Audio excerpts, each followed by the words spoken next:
Most founders pick freemium by default, not because the data tells them to, but because it feels like the right thing to do. Today, I want to show you what the data actually says, and it's probably not what you would expect. RevenueCat just published the biggest subscription app benchmark report ever made. I have been building mobile products for almost over a decade, and I want to walk you through what it means for founders who are still trying to figure out the monetization strategy. Because most content on this topic is written for growth teams at scale, not for someone at MVP stage making this decision for the first time, and here's what I see all the time in the discovery calls. A founder comes with their idea, they have done their research, and they have already decided the freemium model. When I ask why, the answer is almost always the same.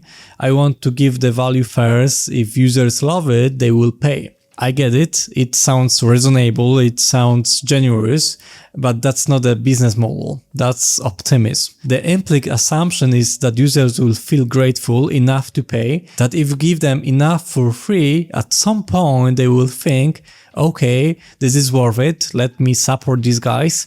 I have seen founders hold on to this belief for months, watching their users' numbers go up while their revenues still stay at zero. And the longer you run a free product, the harder it gets to introduce a paywall. Because now you have users who expect free product. That's not how people make purchasing decisions. Nobody opens the wallet out of gratitude. They open it because they are getting something they can't get for free. So gratitude doesn't sell, value does. But only if you put the paywall in the right place. Now, I am not saying freemium is always wrong. I will get to when it actually makes sense, but first let's look at what the numbers say because they are hard to argue with. Apps with a hard paywall converts 5 times better than freemium.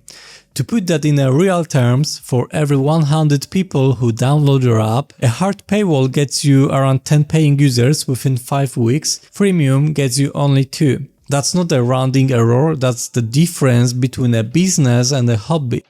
And here's the part that surprised most founders. After 1 year, retention for both models is nearly identical. So the common fear that charging upfront will drive users away, that you will lose them to a competitor with a free tier, the data doesn't back that up. You are not trading long-term loyalty for short-term revenue. Hard paywalls win on the conversion, loses nothing on the backend. And now this is where it gets more nuanced, and this applies equally for both models. The data shows that more than half of all trial cancellations happen on day 0, not after they have enough time to explore the product. Day 0, the first session. If user doesn't see why your app is worth paying for in the first few minutes, they gone. They are not coming back next week with fresh eyes, they just have to move on. And this is the real problem with freemium for most early stage apps. You are betting that users will discover value over time, come back, build habit, and eventually decide to pay. But the data says most of them won't stick around long enough to get there. A hard paywall with a trial forces the value discovery to happen immediately, which is actually what your product needs to do anyway. If your app can't show someone why it's worth paying for in the first session, that's a product problem, and freemium won't fix it. If this is making sense, hit subscribe. I post every 2 weeks for non-technical founders building mobile products. So let's go to the hard paywalls. They outperform freemium on a conversion with no real downside on the retention, but I promise I would tell you when freemium actually makes sense. Because it does, just less often than founders think. Freemium works when your free users make the product more valuable for everyone else. Think about Spotify. More free listeners means better recommendations, more artists on the platform means more content to discover. The free users aren't just consuming, they are actively making the paid experience better for everyone. Think also about Duolingo. More free users means more social competition, more streaks being shared, more people pulling their friends in.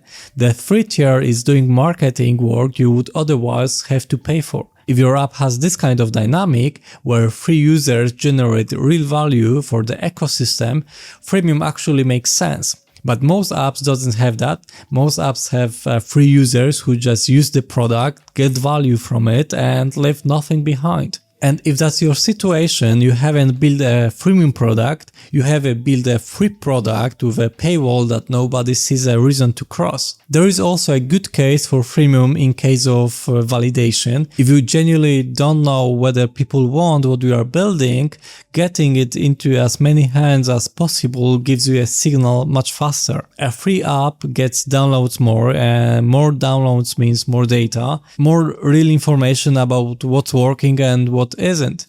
But as I said, validation, not a business model. Use freemium to run an experiment, set a clear end date, then make a decision based on what you learned.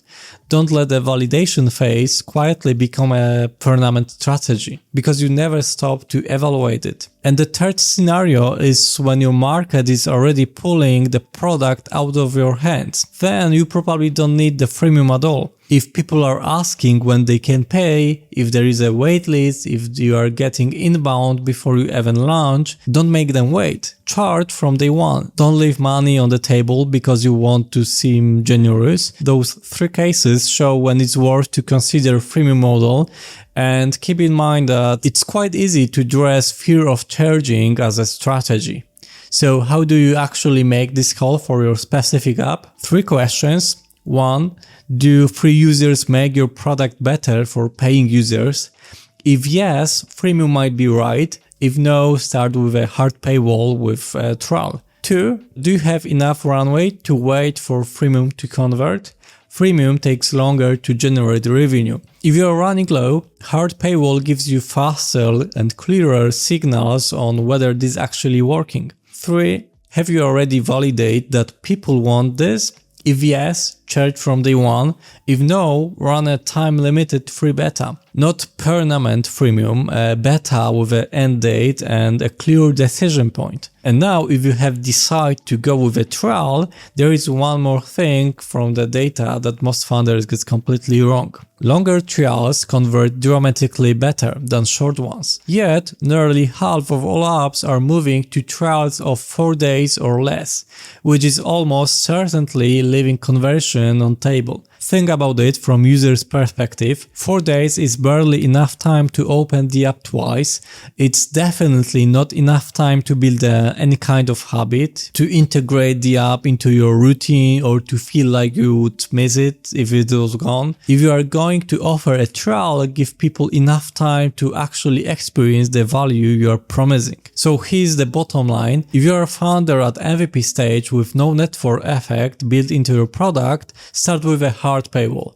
Test freemium later, when you have a specific reason to not because it's the default. Don't let it feels right be your monetization strategy. If you are building a mobile product and want a second opinion on your monetization model, I do free discovery calls, link is in the description. And if this helped you think differently about these decisions, subscribe. I will see you in the next 2 weeks.